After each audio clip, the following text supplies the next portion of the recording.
Hello and welcome to Dad Got This, where we answer the tough questions like, is the Mills Market in Orlando worth your time? And what's a duck's favorite snack? That one's easy. Cheese and quackers.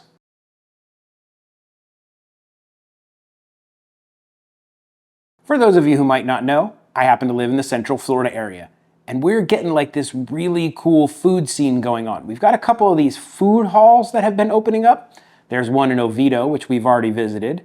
And now there's one called the Mills Market. It's in the like Asian town section off of 50 and Colonial in Orlando. And two of the places in there are fronted by a former Top Chef winning host, Chef Hung. He was in, I believe, season 3, and he won the whole thing. Now, back in the day, I used to watch Top Chef quite a bit, and I actually watched that season. So it was pretty cool to head out to the Mills Market and actually get to meet the chef. He's in there working sometimes, going back and forth between his two locations. Those two locations happen to be Saigon Snow and Banh Boy. One of them is a snow ice dessert place, and the other is like this cool, creative Vietnamese spot with great banh mi sandwiches and summer roll. The places that are currently open right now in there are Banh Boy, Saigon Snow, Kai Kai, which is a Chinese barbecue kind of dim sum-y restaurant, and then there is Uni Girl, which sells onigiri rolls, and I guess they're called hand rolls or onigiri, whatever they are, they're absolutely delicious. On our first trip out there, we hit up Kai Kai immediately.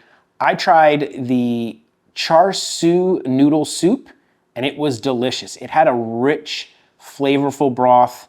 The char siu pork was just perfectly cooked, really nice, and has that sweet texture to it. And the noodles were perfectly like a little bit al dente, not mushy.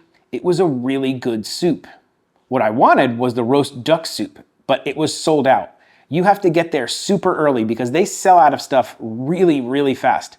Parking, terrible. Like really, really terrible. It has one tiny lot and some street parking, so good luck finding parking.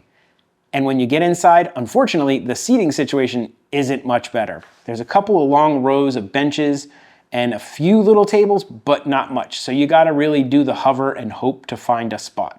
But once you get there, get inside and find a spot, it's worth it. The food, amazing. The wife ordered her absolute favorite thing called shumai from Kai Kai. They're this little shrimp dumpling steamed thing that you get at dim sum restaurants, and these were big and really flavorful. Honestly, of all the ones we've tried in the area, we've been to a lot, it was probably the best shumai we've had. Just really flavorful, great texture, and like I said, really good portion on them. Now the kiddos' favorite at a Chinese dim sum place are the dumplings, the gyoza. You got a nice sized portion of them, good wonton, really nice crisp on the outside, and very flavorful. Highly recommend them. They were really, really good. Now there were some things we didn't get to try that we wanted to. The honey barbecue ribs, the Peking duck. So I plan on going back and trying more of them, and maybe even trying to do some of that honey barbecue ribs type stuff here at the house. It looked really, really good. After ordering that, we got a little bit of stuff from Banh Boy. I got some summer rolls, and it's like a summer roll station. You can pick your different proteins, your fillings, your extras, and they build you your own summer roll right there. And these are some beefy sized summer rolls.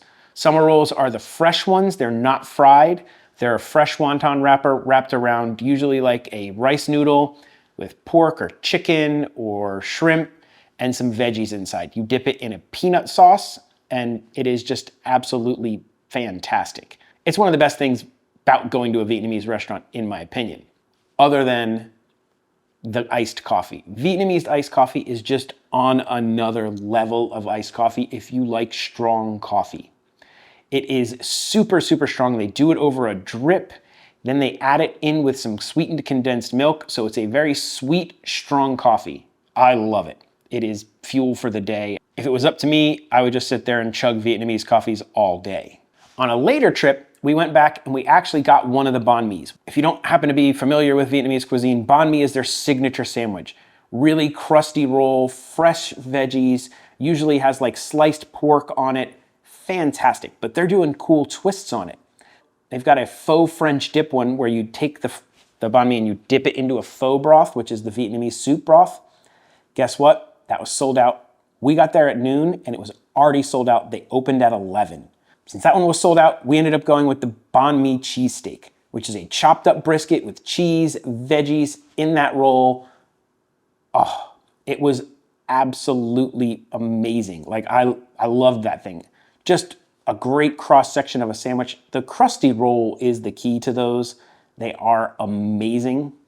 And then on that second trip, we also hit up Uni Girl. Uni Girl is the onigiri rolls. They're seaweed with sushi rice and usually different fillings.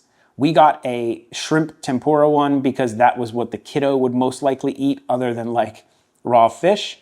I will go back and try more of the raw fish ones later, but I only got one bite of that thing because the kiddo just killed it. She loved it. Now they get their name for Uni Girl from the dog in the logo. That's the chef's dog, and that's her nickname, Uni Girl. So he named the little restaurant after her. Pretty cool. They also sold the best drink that we had there other than Vietnamese iced coffee. It was a calamansi, mango, and jasmine juice, and it was just so good. I wanted like 10 of them. And if you're gonna go there, you can't forget dessert. For dessert, Saigon Snow. It is basically like a sweetened condensed milk that they put over this roller and it freezes it, flash freezes it, and it comes off in these little matchstick chunks. They pile it up in a bowl with fresh fruits and Asian jellies, whipped cream, and it is just on a different level than ice cream. You look at it and you think it's gonna be crunchy, but it's creamy.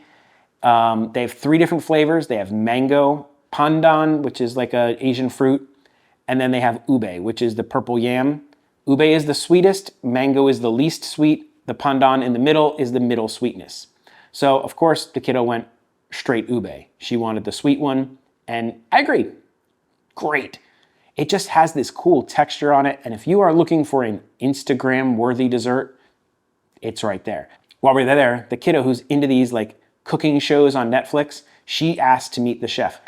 He's the champ. He was the winner. He won the whole season. She wanted to meet you. Why don't you take some? Yes, of course.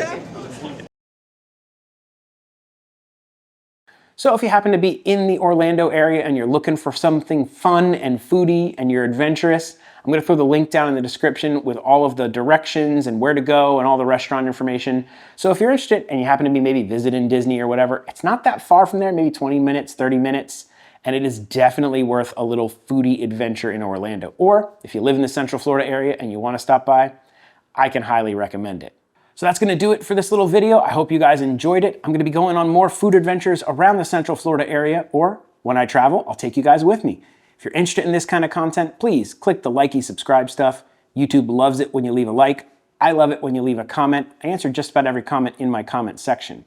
If you really want to support this channel, consider becoming a member. Members get 24-hour early access to videos. They get special updates. They get shout outs, producer credits, all kinds of fun stuff. I really appreciate each and every one of you who are a member. But if you can't become a member, just subscribe, please. It would really help me out. So with all that out of the way, I guess that only leaves one question left to answer. What do you call a ghost in the winter? Casper. Yeah, pretty bad. Dad may tell horrible dad jokes, go on cool food adventures, but one thing Dad will never do is an outro. So that's it. Bye.